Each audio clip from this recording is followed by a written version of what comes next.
दोस्तों, आज इस वीडियो में जानेंगे किशमिश कैसे बनता है। आपने हमारे पिछले वीडियो में जाना कि कागज कैसे बनता है, फ्रूटी कैसे बनती है, ये भी जान चुके थे। हमें लगा आपको किशमिश कैसे बनता है इसकी जानकारी तो होनी ही चाहिए। किशमिश ड्राई फ्रूट के फैमिली से आता है। आपको इतनी जानकारी तो अवश्य होगी कि किशमिश अंगूर को सुखाकर तैयार किया जाता है, लेकिन अंगूर से किशमिश बनने के क्रम में इसके पीछे क्या क्या प्रोसेस होता है आपको इसका जरा भी अंदाजा नहीं होगा। अब किशमिश बनाने के लिए अंगूर चाहिए, इसीलिए बड़े बड़े बागानों में अंगूर की फार्मिंग की जाती है। आपको बता दें कि जो अंगूर हम बाजार से खरीदते हैं उससे किशमिश को नहीं बनाया जाता।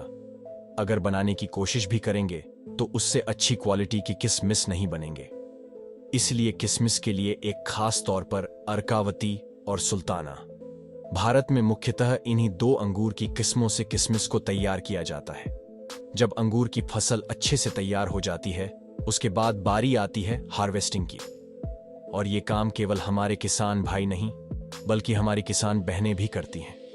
इन अंगूर की लतों में लगे पक्के हुए अंगूर को कुछ इस तरह कैंची की मदद से तोड़ लिया जाता है और ऐसे ही करके इन कैरेट्स में बहुत सारा अंगूर जमा कर लिया जाता है और फिर इन्हें गाड़ी पर लोड करके प्रोसेसिंग एरिया में लाया जाता है। यहाँ पर सबसे पहले तो इन किशमिश से भरे कैरेट्स को पोटेशियम कार्बोनेट और कार्बन डिपिन ऑयल, इन दोनों के मिश्रण में इसको डूबा कर 1 मिनट तक छोड़ा जाता है ताकि अंगूर के ऊपर जो भी बैक्टीरिया है वो खत्म हो सके और इससे अंगूर खराब नहीं होता है।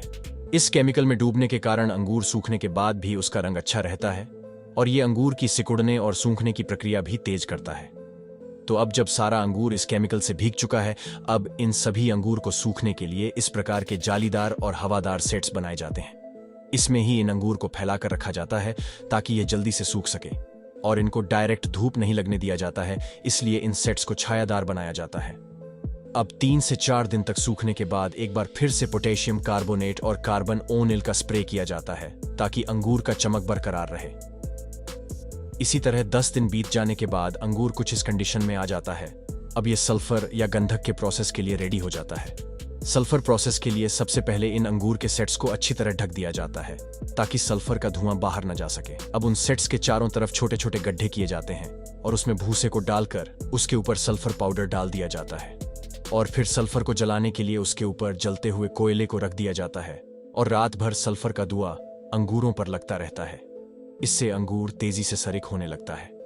अब सुबह इन सेट्स पर लगे प्लास्टिक को हटा लिया जाता है और उसे फिर से ऐसे ही सुखाया जाता है। 3 से 4 दिन बीत जाने के बाद अंगूर सूख जाता है। अब आगे की प्रोसेस के लिए इन्हें फिर से कैरेट्स में भरा जाता है और फिर इनको ट्रांसपोर्ट करके किशमिश फैक्ट्री में लाया जाता है।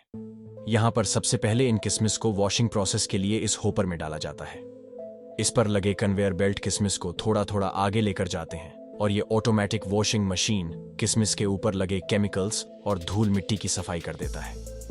अब भीगा हुआ किशमिश कन्वेयर बेल्ट से बाहर आता है और इन किशमिश को घूम रहे ड्राई में डालकर सुखाया जाता है और फिर ड्राई हो चुके एक किशमिश को इन ट्रे में रखा जाता है। यहाँ इन ट्रे में रखी किशमिश को धूप में कुछ घंटों के लिए सुखाया जाता है। अब किशमिश में जो छोटा मोटा कचरा होता है उसको निकालने के लिए इस मशीन का यूज किया जाता है।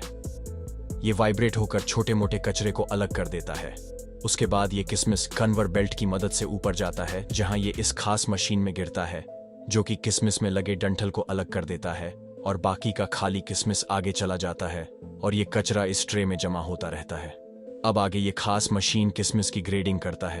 ये अलग अलग साइज की किशमिश को छांट कर अलग करता है और फिर आगे ये सेंसर किशमिश की कलर के हिसाब से भी किशमिश ही ग्रेडिंग करता है और जो सबसे बड़ा और अच्छा रंग वाला किशमिश होता है वो मार्केट में ऊंचे दाम पर भेजा जाता है।